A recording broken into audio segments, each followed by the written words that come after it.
Cooker விசில மறந்து உணவு வீணாகி போச்சா? இனி அந்த கவலையே வேண்டாம். வழங்குகிறோம் உலகின் முதல் விசில் கவுண்டர் குக்கர், புதிய அல்ட்ரா குரோனோ. அல்ட்ரா என்றால் ஆரோக்கியம். இன்னைக்கு ஒரு அரசு துறையிலையும் ரெய்டு நடந்துகிட்டு இருக்கு. எவனாவது இனிமே காசு கேட்பானா? நம்மகிட்ட கேட்பானா? சத்தியமா கேட்க மாட்டான். ஆன்லைன்ல வாங்கின கூட புடிச்சிடுறாங்க, அது கூட காலி. இனிமே ஊழலுக்கு இடமில்லை தமிழ்நாட்டுல. இப்பதான் குடும்பங்கள் கொஞ்சம் நிம்மதியா இருக்கு. எதுக்கெடுத்தாலும் நம்ம ஒரு சர்டிபிகேட் வாங்கினா கூட காசு கொடுக்கணும். இதுதான் உண்மையான நிலைமை. அப்படி இருந்தது. அரசு துறை என்பது வெறும் வாங்கல் துறை, அப்படிதான் இருந்தது. மக்கள் எல்லாம் நாம வழங்கிக்கிட்டே இருக்கணும், வழங்கினாதான் எதுவும் நடக்கும். ஆனா இன்னைக்கு அந்த நிலைமை மாறி இருக்கு. ஒரு பயம், ஒரு அச்சத்தை ஏற்படுத்தி இருக்கிறார் நம்முடைய முதல்வர் விஜய் அவர்கள். அந்த அச்சத்தை ஏற்படுத்தணும். தொடர்ந்து எல்லா துறையிலும் ரெய்டு பண்ணணும். தப்பு நடக்கிற இடத்தெல்லாம் செக் பண்ணணும். அந்த வகையில சரியான பாதையில் அரசு சென்று கொண்டிருக்கிறது. இன்னைக்கு குறிப்பா பெண்களுக்கான ஒரு அரசு, பெண்களை மையப்படுத்தி இந்த அரசு உருவாகி இருக்கிறது. அதிகமா பொம்பளைங்க தான் நாம ஓட்டு போட்டிருக்கோம். அந்த இடத்துல நான் பிஜேபியில இருந்தேன், சட்டமன்ற உறுப்பினர் 3 தடவை இருந்தேன் ஏற்கனவே. அதுக்கப்புறம் பிஜேபிக்கு வந்தேன். அங்க நீங்க பாத்தீங்கன்னா எந்த ஒரு விஷயத்தையும் நாம எடுத்துக்கிட்டோம்னா பல்வேறு அடுக்குகள், பல்வேறு விஷயங்கள். நேர மக்களை சந்திச்சு பிரச்சனை என்னன்னு கேட்கறதுக்கு வாய்ப்பே இருக்காது. ஆனா அந்த வாய்ப்பை இன்னைக்கு தமிழக வெற்றி கழகம் தருகிறது. மக்களை சந்திக்கும் வாய்ப்பு. சட்டமன்ற உறுப்பினராக இருந்தப்ப நீங்க பாத்தீங்கன்னா ஒரு லெட்டர் கொடுக்கணும்.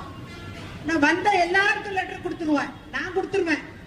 ஆனா நிறைய சட்டமன்ற உறுப்பினர்கள் கொடுக்க மறுப்பாங்க. இப்ப நம்ம கந்தா அண்ணன் இருந்தாரு, அவர் கூட வந்தவங்க ஆபீஸ் வந்தவங்களுக்கு எல்லாம் லெட்டர் எல்லாம் கரெக்டா கொடுத்துருவாரு, கேள்விப்பட்டிருக்கேன்.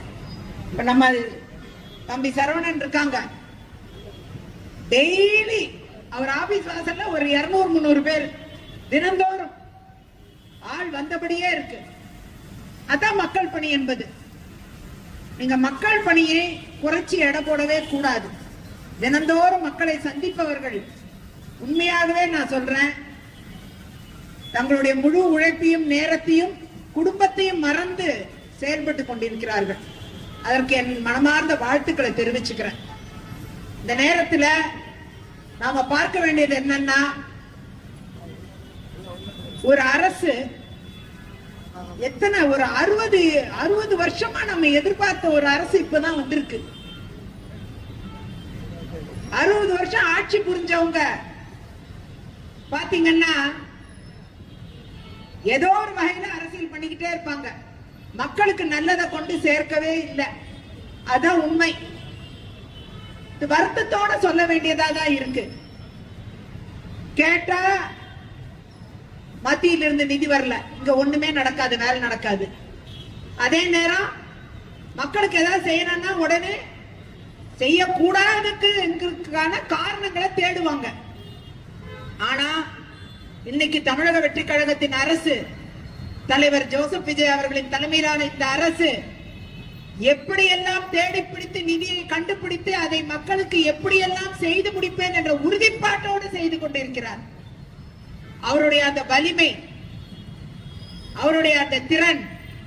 இன்னைக்கு ஆய்வு கூட்டம் நடந்துகிட்டு இருக்கு. மானிய கோரிக்கைகள், சட்டமன்ற மானிய கோரிக்கைகள் தொடர்ந்து நடைபெற போகுது.